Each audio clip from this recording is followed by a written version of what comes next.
Well, good afternoon and welcome to my world. It is Wednesday, the 28th of August, 2019.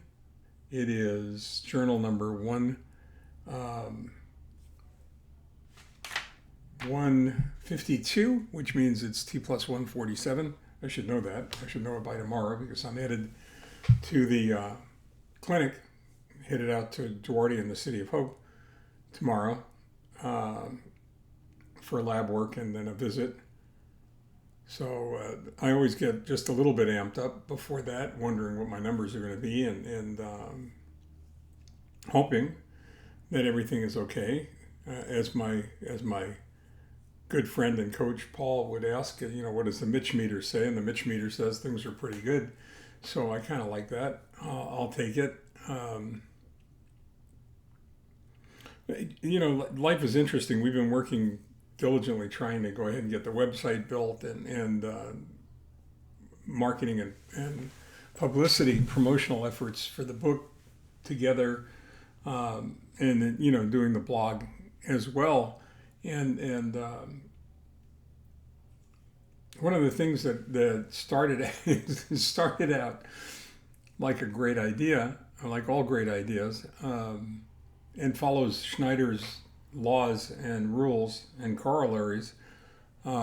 Basically, Schneider's law that says that no job is too hard as long as you're not the one who has to do it. And every job is too hard if you are the one who has to do it. So I've been tasked with, doing different fill materials for the different pages on the webpage. And one of the things that I thought would be a great idea would be to put down a reading list. And,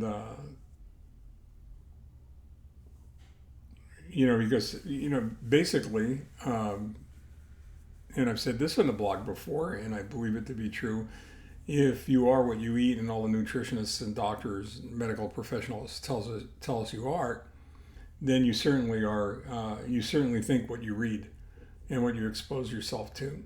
And so I started looking through all of these books and putting them down on paper, listing them by author, and then the number of books. And I never really stopped to think about just how many books I have. I stopped when I got to 4 pages so that I can regroup and start again. But no reading list of anybody that's serious about leadership or management would be complete without Stephen Covey's 7 Habits of Highly Effective People. And one of the most important things that I took away from that book, that I learned from Stephen Covey in that book, was about the relationship between dependency, independence, and interdependence, and how consistent that was with the rest of my views, many of which come from Abraham Maslow and his hierarchy of human needs. But I think that it's really important to stop and visit that every so often and recognize what Covey was trying to tell us. I mean, it was really interesting in many respects. I think that everybody kind of understands what dependence is all about, right? The problem is always moving from one stage of consciousness and understanding to the next, because it isn't always clear what that's all about. So if you look at that and you look at dependence and you say, how do I get to become independent? And Covey, like Maslow, gave you a really, really good ladder, a really good path in order to do that. He said being dependent and becoming independent was all about private victories. And if you put them in the context of his Seven Habits, and you have to be proactive. You have to begin with the end in mind. In other words, you have to have a clear vision of where you're going and why you're going there. And you have to be able to put first things first, which all makes perfect sense when you think about it. But the problem is that most of us don't think about it. And once you're independent, then there are so many more things that you can do. But the problem with most people is that they get stuck at independence. They think that independence is the culmination of all of this hard work, and not not just the midpoint. Maybe not even the midpoint. And he went on from there to talk about interdependence, the ability of independent people to work together for a common purpose. People that share values, principles, beliefs, working together for a common end. And his contention was that you cannot become interdependent until you first become independent. But you can't stop there. And that journey from independence to interdependence is hallmarked, is identified by the need to think win-win, to the need to ensure that all the parties involved in whatever it is you're trying to accomplish recognize the importance of everybody taking something away from that, something positive, something meaningful, something worthwhile. And one of Covey's other really important beliefs was to seek to first understand,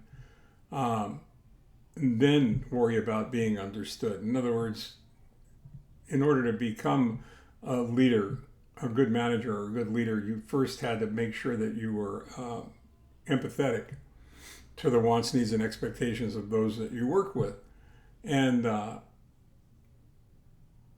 then to synergize. And the difference between dependence and interdependence is that victories, when you become independent and you move from dependence to independence, are private victories. They're personal victories. Victories, when you move from independence to interdependence, are public victories. They're victories shared by everybody involved. And you're probably thinking to yourself, what the hell is he talking about? And why is he talking about this? And it became really clear to me that one of the foundational building blocks of the culture at City of Hope, and one of the building blocks of culture that you should be aware of and searching for, especially if you're seeking treatment somewhere for a medical issue that's more than the common cold, should be this quality of synergistic interdependence, where groups work together as teams. And I think I can't think of a better example of that than the fact that our doctor, my doctor at City of Hope, is part of a team of hematologists, oncologists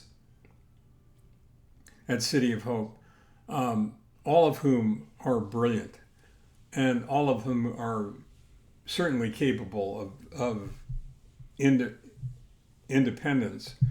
But together, the synergy of that group of doctors plus their nurse practitioners who all specialize in hematology, oncology, particularly in transplant technology, is just multiplied time and time and time again by what they're capable of doing together, and what they're the fact that I don't remember which the first song that everybody, all the musical personalities got together. "We Are the World," I think it was, and I think Michael Jackson organized it. And there was a sign at the door to the recording studio that said, "Leave your ego at the door." Well, I mean, there's nothing that's more representative of that than City of Hope, and the way that whole culture has built itself up, so that everyone is interdependent on everybody else's performance, on everybody else's focus, on everybody else's wants, needs, and expectations, and how close they come to achieving that elusive goal because they're all willing to work together. I think there's a really good model there. I think there's an incredible model there for organizations, for businesses, for nonprofits, for families, for any group of people working together to accomplish something of consequence. And I certainly think it's something worth thinking about. And I know it's really prevalent in my dealings with City of Hope. I hope it's I hope you find the same qualities in your interactions with whomsoever you're dealing with. But if you aren't, or if you don't, then certainly you should consider doing whatever you have to, whatever you need to, whatever you can, to recognize where you are on those three rungs of that ladder, and figure out what you can do to get to the next one. You know, what you can do to go from being dependent to being independent to being interdependent. I think you'll find that journey more than worthwhile. Until tomorrow, and I don't know what time we'll get that done because it's a clinic day, and I'm not sure what time we'll be back here. Stay well, take care, and I'll be looking forward to hanging out with you tomorrow. Bye-bye.